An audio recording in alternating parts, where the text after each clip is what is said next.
If you take a look at Age of Empires 4 winnings, you'll suddenly discover that in top 10 there are 7 players that originate from StarCraft 2, 2 of them being at the very top of the list with a drastic difference in prize earnings compared to others.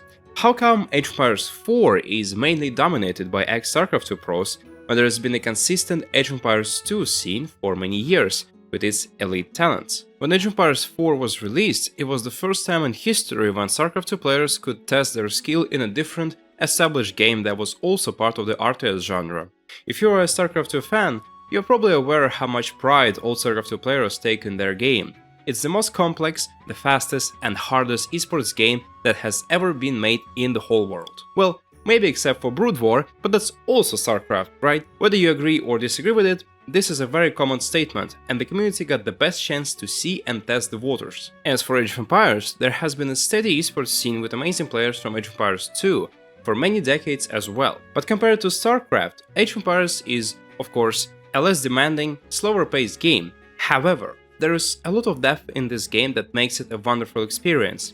If you only scratch the surface, there were 8 nations on release, now 16, each with unique units, mechanics and bonuses. While they are not as different from each other as it is in StarCraft 2, you still have to learn each one to become a true professional player.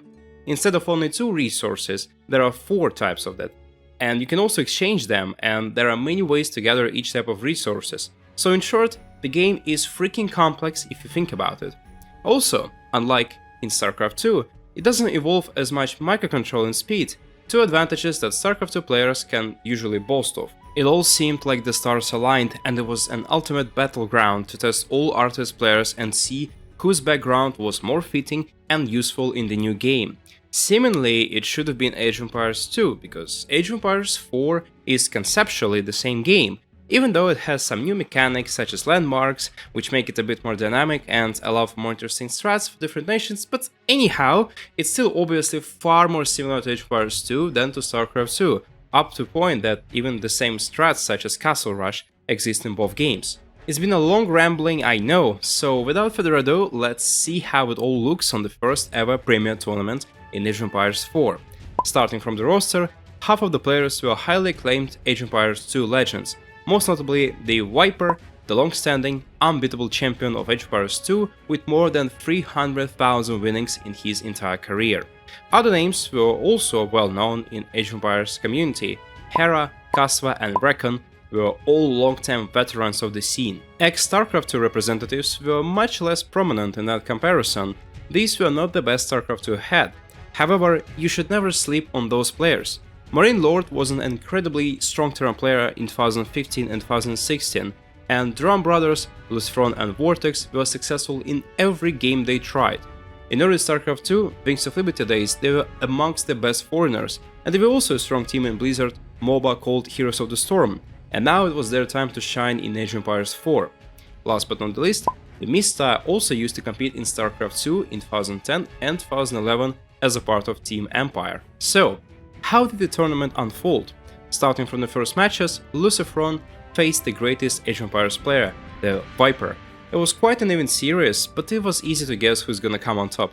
The Norwegian legend just had too much experience for Lucifron to handle. On the opposite side of the bracket, Kasva was up against Vortex, the brother of the fallen Lucifron. This series was marked by very entertaining games, and the StarCraft 2 player managed to advance with a 3-1 score. In the match between the Mista and Marine Lord, the former was able to pull it off with a very tight score of 3-2. This was despite the fact that Marine Lord was top 1 spot on ladder, but the Greek player also had some past records in Age of Empires 2 alongside StarCraft 2, which definitely helped him in this battle. He would eventually overcome Vortex and face the Viper in the finals, making it an exclusively Age of Empires Veterans Finals, which he lost with 2-4 score. This was a slightly predictable result, and the best player in the history of Age of Empires becomes the first Age of Empires 4 champion. This is no surprise, but it was also rather early to talk about, because StarCraft 2 players also showed some great resilience and demonstrated amazing games, but it should be noted that at that stage, Age of Empires 4 was in a raw state of balance. The French faction was dominating on the ladder, and there would be many more patches and changes implemented very soon. A month later, another Premier tournament was at the doors, and this time you would see a lot of familiar StarCraft 2 names. We won't dive deep into every single standoff between StarCraft 2 and Age of Empires players, Let's just cut it to the semi-finals where the most interesting matches happened. Exactly there, the Viper faced Vortex, who was seeking revenge for his brother once again. Just in the previous round, the Viper once again outplayed Luciferon, this time with 2-0 score. So in this first game, Vortex speaks English and goes for an aggressive playstyle featuring English archers and the ram. A typical strategy to dominate the map and possibly either lock the player on a limited area or straight up destroy his base. At first it seemed like his push was going to work, but the Viper managed to stand his ground. The next map featured a big lake, and at that time in Age of Empires 4 balance, it was necessary to seize control of water areas to win. Unfortunately for the Viper, he was facing Rus, which meant he had a disadvantage on the water from the very beginning, since Rus is able to convert fish boats into lodias and attack immediately upon entering the next age. Third map was a decider, and Vortex picked the Chinese faction that is famous for its late game strength. The Spanish player eventually survived till that stage and then proceeded to reconquer the sacred site from the Viper, who constructed a formidable defense up the hills. Lining up on the hill, coming down with the shots, they're trying to focus down the nest of bees, that's what you have to go for.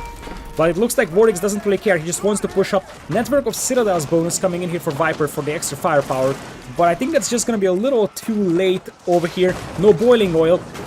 Means that the Palace Guards can close the distance and start taking down those Springolds. Springolds trade off against each other, there is still one nest of bees left. And you see Viper is pulling everybody to stop this one. The problem that he's facing is that without boiling oil, those Palace Guards can just run beneath the castle and fight this one. Nest of Bees now opening up on this one. Viper has an insane rate of fire with those longbows, with the network of Citadels. But as long as the Nest of Bees are there, as long as the Palace Guards are there, this is gonna be extremely difficult to hold. Many of those longbows are now heavily damaged, and the moment this White Tower goes down, Viper will lose that bonus, and he's gonna have no chance against the Palace Guards. And the Nest of Bees flooding out.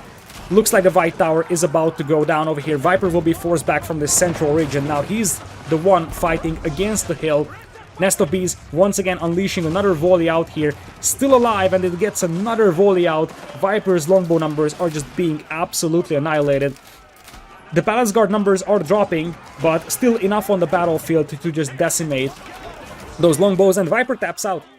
Now, in contrast to the previous tournament, SteelSeries Prime Cup had exclusive StarCraft 2 finals with Vortex and the Muslim. The latter also knocked out another veteran of Age of Empires scene in his semi-finals match. This marked a new era for Age of Empires 4 esports landscape. The next 7 out of 8 premier tournaments were won and mostly dominated by ex-StarCraft 2 players.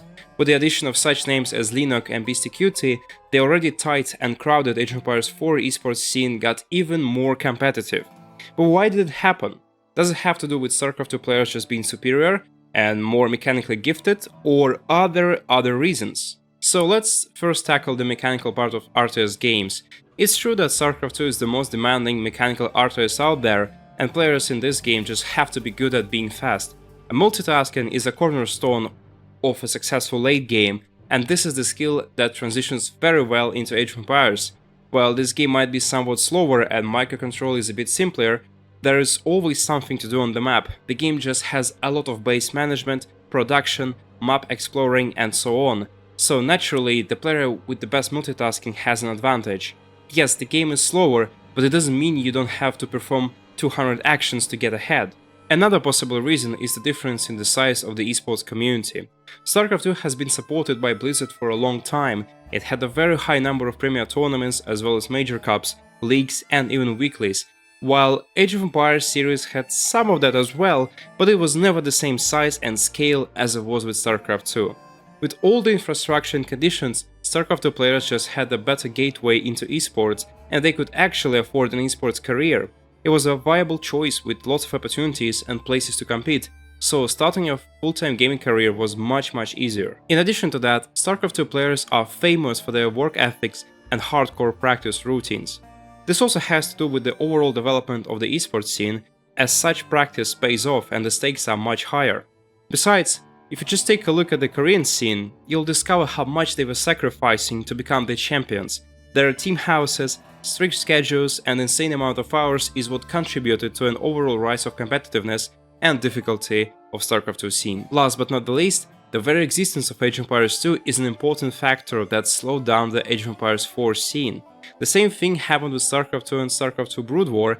Even though StarCraft 2 was arguably in a better financial state and there were more opportunities at those times, but many players were not keen on changing games and starting from scratch when they could still compete and win prize money and status in the good old StarCraft 1. We see the same story with Age of Empires 2. The game is still blooming, with new content and DLCs dropping every year. There is just no reason to abandon the game for the new world of Age of Empires 4. Even the player base of Age of Empires 2 is still higher than in Age of Empires 4, which is an amazing result for such an old game. There are many grassroots tournaments as well, and if you look at the participant names, you'll see the famous Viper, Hera, Winchester, and many others. Players who could put up a fight against StarCraft 2 invasion of Age of Empires 4, but they prefer to master their skills in Age of Empires 2, which makes sense because of the things we just discussed. We reach out to B and Winchester, prominent Age of Empires players, to ask for their opinion about this topic. Their answers are translated from Russian into English. Ребята с Microsoft спонсируют, денег нормально, ну а нам просто неинтересно играть. Ну, у меня такое было. Хер, он же трайхардил 4, потом он говорит, просто неинтересно. Он выиграл турнир и понимает, что он больше не хочет играть в нее. Вот, игра просто на выходе очень плохая. Сейчас она, может быть, стала лучше, но в нее играть совсем неохота. Она просто медленная. So, in reality, we never really know what it will be like if Age of Empires 2 would be suddenly closed down. The majority of hardcore Age of Empires 2 players are still putting more hours into it rather than in Age of Empires 4, which allows ex-StarCraft 2 pros to run rampant in the new game. Will it change with time?